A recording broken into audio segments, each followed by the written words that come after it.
Hello and a very good morning to all the students. I am Shahina Parveen Pathan, Assistant Professor Economics from Government Girls College, Chomu. Students, today I'll be continuing your topic of national income and its related aggregates. So, today we will be discussing the methods of calculation of national income. आज हम राष्ट्रीय आय की गणना की विधियों के बारे में पढ़ेंगे. इससे पिछली वीडियो में हमने राष्ट्रीय आय के विभिन्न समग्रों और कुछ चरों के बारे में अध्ययन किया था. So let's start today's video with the explanation of your methods of calculation.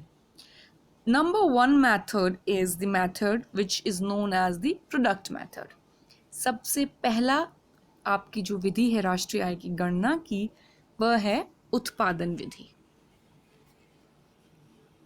जिसे हम वैल्यू एडेड मेथड भी कहते हैं. Value added method, so the name suggests, जब हम इसकी गणना करते हैं तो हम ग्रॉस वैल्यू एडेड को प्राप्त करते हैं. So what is the gross value added? Gross value added by all producing enterprises within the domestic territory of a country during the period of 1 year.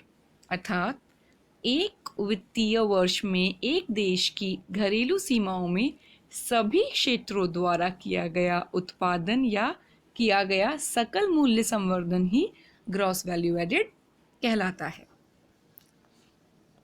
So we calculate the value of output and we calculate the value added here.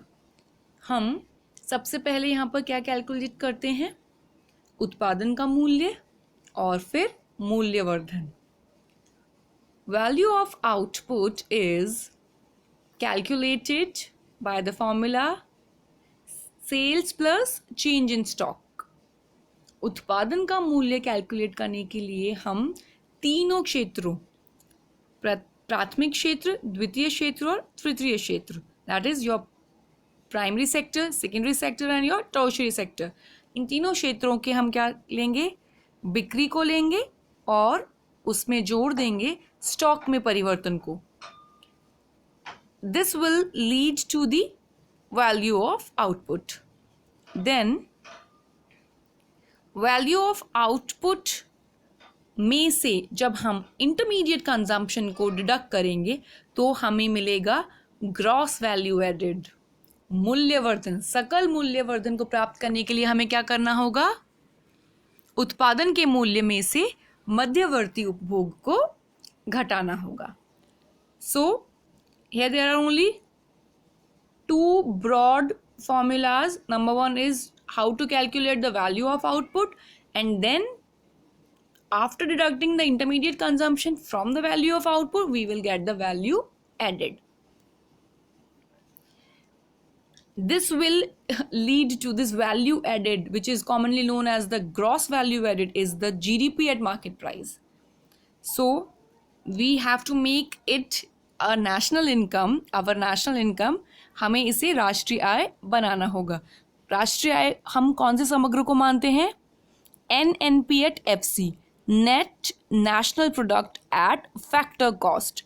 सो फिर हम एक process के through GDP at MP को NNP एट FC में बदलेंगे. वो कैसे होगा? सबसे पहले हम क्या करेंगे? G को N बनाएंगे. विल डिडक्ट डेप्रिसिएशन, और जिसे हम क्या कहते हैं? Consumption of fixed capital. स्थिर पूंजी का उपभोग या घिसावट को हम सकल घरेलू उत्पादन जो कि बाजार कीमत पर है उसमें से घटा देंगे. फिर क्या करेंगे?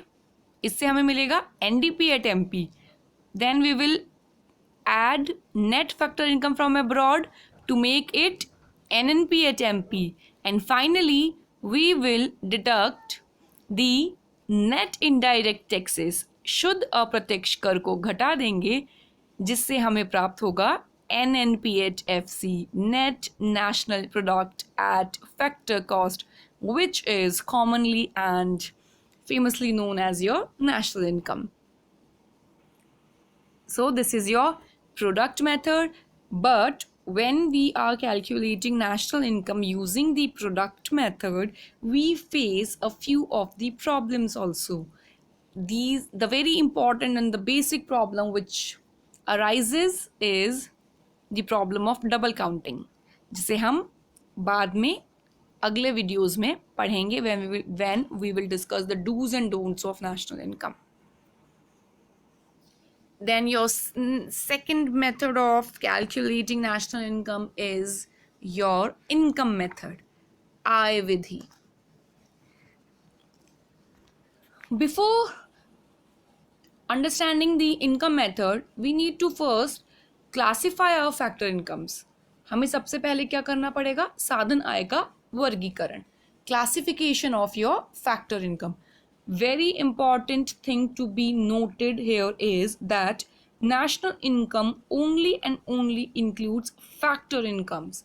राष्ट्रीय आय सिर्फ और सिर्फ साधन आय को शामिल करती है. राष्ट्रीय आय में हम एक देश के नागरिकों द्वारा अर्जित साधन आय को ही शामिल करते हैं. ओके, तो यहाँ पर हम अब we will classify our factor incomes into 3 broad categories. Number 1 is your compensation of employees, कार्मिकों की क्षतिपूर्ति. इसमें I'll explain you 2 or 3 points. Number 1 is wages and salaries in cash, मजदूरी तथा तनख्वाह नकद में. Then we can say payment in kind, वस्तुओं के रूप में जब भुगतान किया जाए. Then pensions and we can say employers participation or employers contribution to social security schemes, मालिकों का सामाजिक सुरक्षा में योगदान. ओके, तो all these 4 things will make your compensation of employees. ये चारों चीज़ें आपका कार्मिकों की क्षतिपूर्ति में शामिल होंगी. Then we calculate and we classify factor incomes into the category of operating surplus, जिसे हम परिचालन अधिशेष कहते हैं. This operating surplus includes income from property and income from entrepreneurship. इसमें इस परिचालन अधिशेष में प्रॉपर्टी से प्राप्त आय को शामिल किया जाता है और उद्यमिता से प्राप्त आय को शामिल किया जाता है. सो components of operating surplus are rent and royalty, interest and profit, अर्थात लगान, ब्याज और लाभ. Profit is further classified or we can say divided into 3 categories. Number 1 is corporate tax, number 2 corporate savings, जिसे हम net retained earnings भी कहते हैं, और dividend अर्थात व्यावसायिक कर, व्यावसायिक बचतें या अविभाजित लाभ, और थर्ड होगा लाभांश, dividend.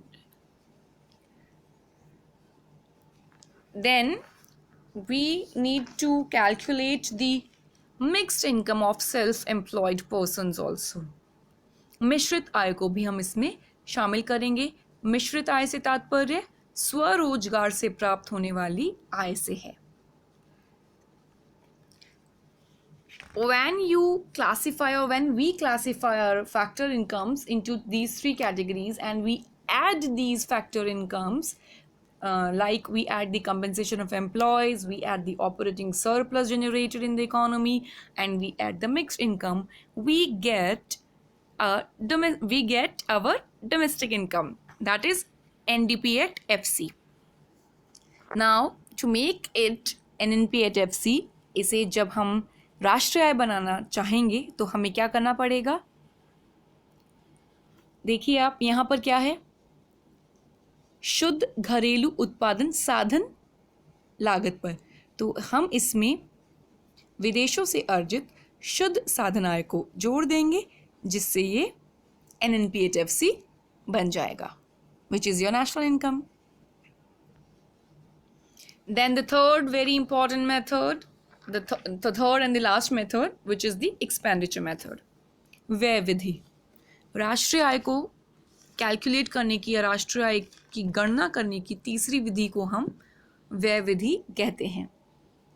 इसमें हम एक अर्थव्यवस्था में विभिन्न क्षेत्रों पर किए गए एक्सपेंडिचर को कैलकुलेट किया जाता है. We can say expenditure method is the method which measures final expenditure on gross domestic product at market price during an accounting year. Final expenditure is equal to the gross domestic product at market price. This is also called income disposal method or consumption and investment method. व्यय विधि का बहुत important role है. जो उत्पादन हुआ जिसका calculation हमने बाजार मूल्य पर किया और साधन लागत पर किया, फिर उससे जो आय सृजित हुई और वो कौन सी आय, साधन आय. उसके बाद अगर हम थर्ड रूप देखें इस सर्कुलरिटी मॉडल का, तो विल फाइंड द एक्सपेंडिचर. सो हमें इन अंतिम वस्तुओं और सेवाओं पर किया गया अंतिम व्यय को भी कैलकुलेट करना आना चाहिए. So by calculating the final expenditure incurred on the final goods and services produced in the domestic territory, or we can say by the normal residents of the country, we come to know the expenditure of the nation of that particular year. इसमें शामिल होते हैं ये बहुत सारी चीज़ें जिनको हम पॉइंट वाइज करेंगे. So expenditure method includes government final expenditure, we can say government final consumption expenditure, सरकारी अंतिम उपभोग व्यय, प्राइवेट फाइनल कंजम्पशन एक्सपेंडिचर, निजी अंतिम उपभोग व्यय, नेट एक्सपोर्ट्स अर्थात शुद्ध निर्यात, gross domestic capital formation. Gross domestic capital formation को हम कहेंगे निवेश व्यय, इन्वेस्टमेंट एक्सपेंडिचर.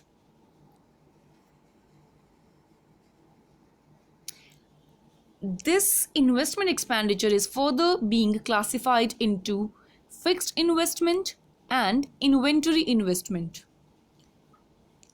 निवेश व्यय को हम आगे फिर से विभाजित करेंगे स्थायी निवेश और इन्वेंटरी निवेश के रूप में. The fixed investment includes business fixed investment, व्यापारिक स्थायी निवेश, fixed investment by the household, घरेलू क्षेत्र द्वारा स्थायी निवेश, पब्लिक फिक्स्ड इन्वेस्टमेंट और fixed investment by the government, सरकारी स्थायी निवेश या लोक स्थायी निवेश. और इन्वेंट्री इन्वेस्टमेंट में शामिल होगा the difference between closing stock and the opening stock, अंतिम स्टॉक में और शुरुआती स्टॉक में जो डिफरेंस होगा. All these things will lead to the formation of or the generation of gross domestic product at market price. GDP at MP हमें प्राप्त होगा सकल घरेलू उत्पाद बाजार मूल्य पर, जिसको हम शुद्ध राष्ट्रीय आय साधन लागत पर बना सकते हैं. So these are the 3 methods of calculating your national income.